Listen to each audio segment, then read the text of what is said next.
Złowieszcze dźwięki tego jednego z największych debiutów w historii metalu złapią Cię za gardło i nie puszczą przez 40 minut jego trwania. A dzisiejszym albumem jest Mercyful Fate Melissa.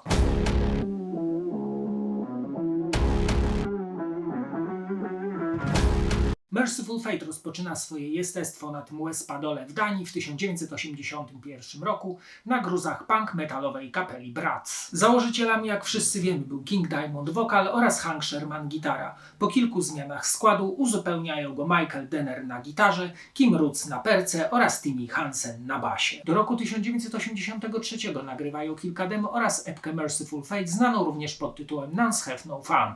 W rzeczonym 1983 wydają jeden z największych debiutów w historii metalu, łączący wpływy heavy metalowe z szatańską otoczką, czyli Melissa. Od razu trzeba przyznać, że album prezentuje bardzo wysoki poziom wykonawczy, a siła utworów nie spada nawet na chwilę. Szybkie solówki przenikają się z nastrojowymi riffami gitarowymi oraz falsetem Kinga Diamonda, tworząc fantastyczną formę ciężkiego grania. Pokuszę się nawet o stwierdzenie, że dzięki ostremu rytmowi muzykę na albumie można by nawet nazwać satanicznym proto-thrashem. Krążek ewidentnie jest upiorny i przepełniony złem, ale nie w znaczeniu, jakie znamy dziś. To mistrzowsko wykonany heavy metal z otaczającą go pełną grozy mgłą. To jakby destylat hard rocka z lat 70., z którego otrzymujemy pierwszorzędny mocny trunek, którym możemy się upajać aż do ostatniego dźwięczącego kielonka. Melissa również często brzmi progresywnie, zahaczając o obszary eksplorowane przez Purple czy Led Zeppelin.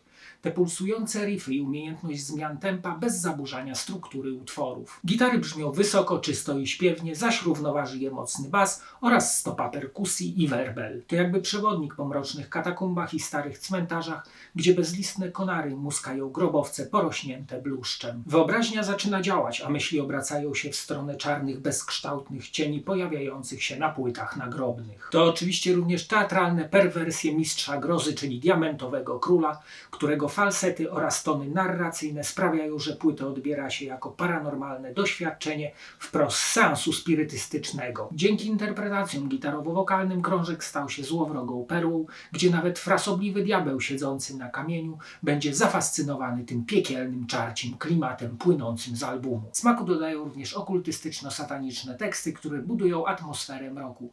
Produkcja również nie straciła nic ze swojej drapieżności i pozwala każdemu instrumentowi wybrzmieć wybornie. Nie mamy wrażenia, że tu coś trąci myszką. Jest kapitalnie, bardziej basowo niż na kolejnych produkcjach i albumu słucha się z nieukrywaną przyjemnością.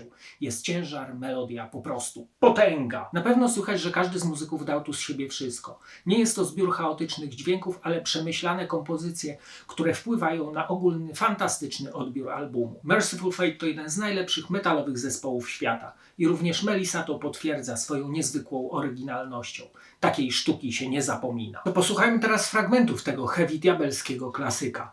Album rozpoczynają ciężkie riffy kawałka Evil, który już swoim tytułem pokazuje, z jakimi treściami będziemy mieli do czynienia na albumie. Jest siarczyście, ale niezwykle chwytliwie, z piekielnymi falsetami Kinga Diamonda oraz melodyjnymi solówkami. W tekście widzimy postać wskrzeszoną z mroku, będącą ucieleśnieniem zła, czerpiącą perwersyjną przyjemność z zadawania bólu i cierpienia.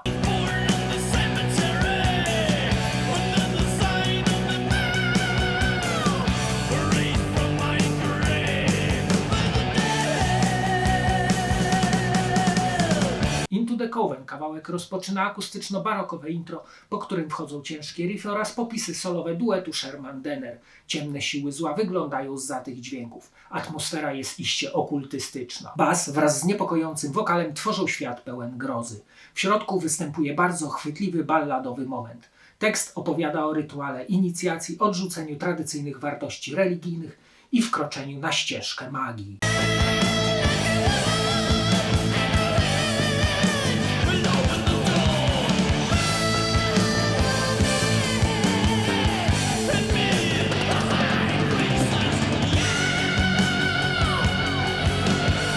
Satan's Fall to jeden z najbardziej epickich, rozbudowanych utworów. To 11-minutowa suita opowiadająca o powrocie diabła, końcu chrześcijaństwa oraz o duchowym buncie. Diamond obłędnie operuje swoim wokalem. W zależności od nastroju on śpiewa, krzyczy, piszczy. Jego głos jest niezwykle ciekawy. Występuje tu wiele ciężkich riffów, solóweczki jadą sobie heavy metalowo. Jesteśmy cały czas zaskakiwani, a to zmianami metrum, a to progresywnymi przejściami. Tutaj wszystko po prostu oszałamia.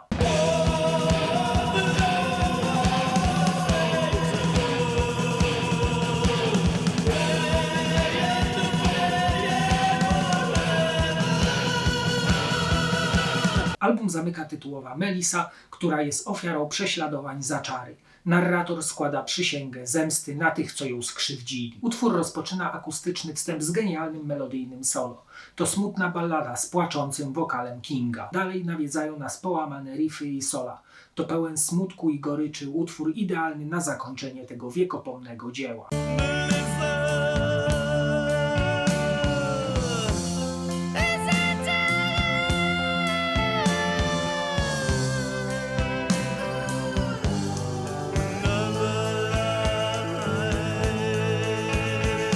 Nadszedł czas, by zobaczyć okładkę i wkładkę. To również jeden z kultowych coverów w świecie metalu. Centralnym motywem jest czarna, sataniczna czaszka z długimi, zakrzywionymi rogami. Jej oczy i usta płoną od środka czerwonym blaskiem, który wylewa się na zewnątrz. Jest w tym sporo demonizmu. Żółte tło stwarza wręcz mistyczną atmosferę. Okładka nie jest przypadkowa, inspirowana prawdziwą czaszką, którą Diamond otrzymał i wykorzystywał podczas koncertów. Ta czaszka nosiła właśnie imię Melissa i była inspiracją albumu. W lewym górnym rogu umieszczono żółtą nazwę zespołu, na dole tytuł płyty. Moje wydanie jest z Metal Mind Productions z 1997 roku. Wkładka jest klasyczna, czarno-biała, w sumie bardziej biała niż czarna. Na pierwszej rozkładówce opisano historię powstania krążka na tle kościstych, odwróconych krzyży. Na kolejnej rozkładówce widzimy zdjęcia 3 muzyków oraz info, kto wyprodukował album, kto napisał muzykę i teksty. Twórcę okładki, fotografa, gdzie i kiedy nagrano płytę. Na kolejnej rozkładówce wydrukowano teksty do utworów. Na stronie zamykającej książeczkę podano tytuły utworów, zdjęcia muzyków, nazwiska oraz na czym grają. Fotę Kinga Diamonda, oczywiście w odwróconym krzyżu. Na fioletowej grafice płyty CD wytłoczono nazwę zespołu, tytuł albumu oraz kościsty odwrócony krzyż. Ta wersja albumu jest wybita na złotym krążku. Na tyle pudełka widzimy pokaźnych rozmiarów fotę Diamentowego Króla, obok nazwa zespołu, tytułu albumu oraz tytuły utworów. Niżej informacje o wydawcy i hologram świadczący o oryginalności produktu. Melissa utorowała drogę zespołowi do nagrania genialnego Don't Break the Oath,